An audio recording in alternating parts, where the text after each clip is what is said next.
EVKS Elangovan ஓட்டு கேட்டு பல இடங்களுக்கு வர முடியலை.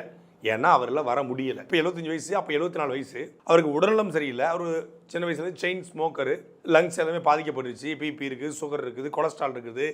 ஒரு வயோதிகம் தான், அதில் மாற்றுக்கிறது இல்லை. அப்போ அப்படிப்பட்ட சூழ்நிலையில் அவரால் தரையிறங்கி ஓட்டு கேட்க முடியல. வெயில் ஒத்துக்கலை, சில இடங்களில் மயங்கி உட்கார்ந்துட்டாரு. அப்போ அப்படிப்பட்ட ஒருத்தரை தேர்தல் நிப்பாட்டினீங்கன்னா நிச்சயமாக ஈரோடு கிழக்கு தொகுதிக்கு இன்னொரு இடைத்தேர்தல் வரும் அப்படின்னு சாட்டை துறைமுகன்னு ஒருத்தன் அங்கேயே பேசினான்.